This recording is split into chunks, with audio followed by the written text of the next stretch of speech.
Salut tout le monde! Pourquoi collectionner et jouer les Stormcast Eternals? C'est la question à laquelle on répond dans cette vidéo.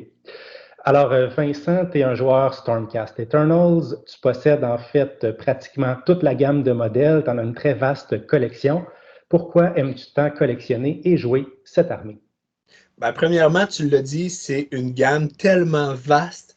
Moi, j'aime ça avoir une armée, une faction où on peut avoir de tout. Et c'est le cas dans les Stormcast Eternal. On a plusieurs types d'infanterie. On a de la cavalerie lourde, de la cavalerie rapide. On a des tireurs à courte portée, longue portée. On a même de l'artillerie avec les balistes qui sont arrivés. On a des behemoths aussi. Côté héros, on a une vaste quantité d'héros.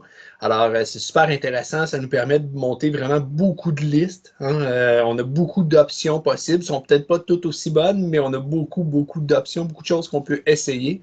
Et ça nous permet de jouer dans toutes les phases du jeu. On peut jouer en magie, on peut jouer en tir. D'ailleurs, il y a une liste de tirs qui fonctionne très, très bien à l'heure actuelle. On peut au contraire décider de miser davantage sur le corps à corps. Bref, on peut jouer dans la phase de jeu qu'on veut. Tout est accessible, tout est disponible dans les Stormcast Eternal.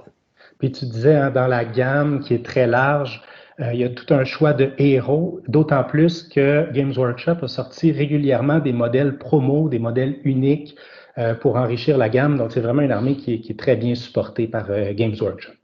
Oui, c'est le deuxième point. Pourquoi collectionner et jouer les Stormcast Eternal? C'est une armée, c'est les poster boys de AOS. C'est l'armée centrale, c'est les gentils, c'est les bons. Même si, dans l'histoire, ils prennent certaines tangentes intéressantes. On sait qu'ils vont toujours être supportés par Games Workshop. On sait qu'il va toujours avoir du nouveau pour eux. Dernièrement, le premier Broken Realm avait des nouvelles règles pour les Stormcast Eternal. On a vu un spoiler récemment d'un nouveau héros qui s'en vient pour les Stormcast Eternal. À la sortie de la V2, je me souviens, c'était même un running gag, c'est une blague que les gens faisaient dès qu'il y a un modèle qui était spoilé. On disait, ça va être un Stormcast parce qu'il y en a tellement. Games Workshop va fournir cette gamme-là, va l'alimenter constamment. Donc, si vous voulez une armée qui est au cœur de l'histoire, une armée qui va certainement avoir des nouvelles règles et des nouveaux modèles régulièrement, c'est une autre bonne raison de jouer les Stormcast Eternal. Oui, ils en sont déjà à leur troisième Battle Tome depuis la sortie d'Age of Sigmar. C'est la seule faction, à ma connaissance, qui a eu 3 itérations de leur Battle Tome. Les autres factions en ont eu 2, puis dans plusieurs cas, en fait, un seul Battle Tome.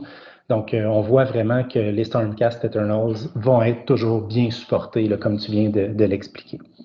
Puis le dernier point, je pense, pour collectionner, je suis un joueur de Dungeons and Dragons classique, puis moi, c'était le paladin qui m'attirait le plus dans les héros quand j'étais jeune, puis je jouais à Dungeons and Dragons.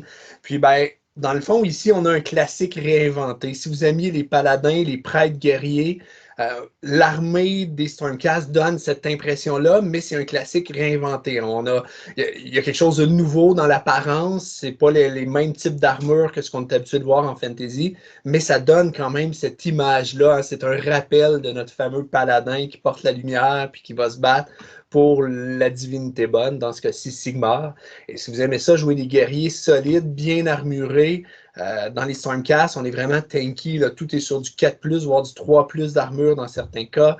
On a accès à plusieurs habiletés là, pour faire en sorte que parfois, par exemple, nos unités peuvent être sur du 2+, voire du 1+ de sauvegarde d'armure. Donc, une belle armée tanky de chevaliers bien armurés qui sont là pour se battre pour le bien. Si vous aimez le concept, c'est l'armée pour vous.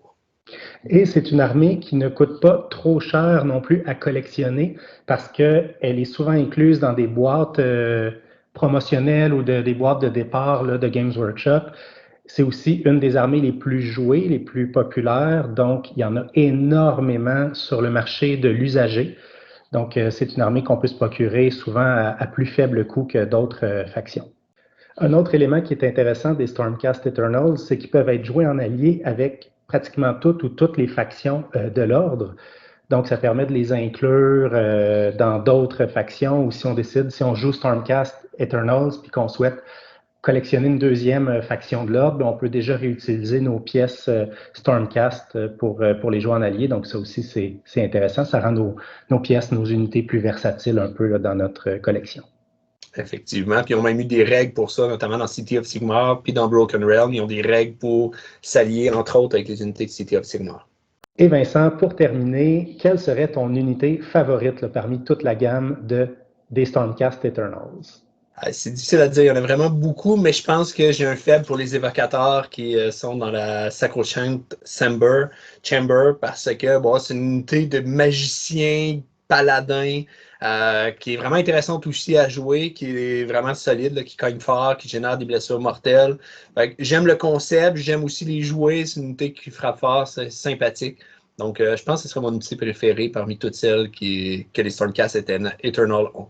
Alors, c'est ce qui conclut notre coup de cœur sur les Stormcast Eternals. Laissez-nous savoir ce que vous pensez des Stormcast Eternals en commentaire sous la vidéo et pourquoi pas au passage peut-être nous laisser un petit pouce en l'air. Et sur ce, bon wargaming!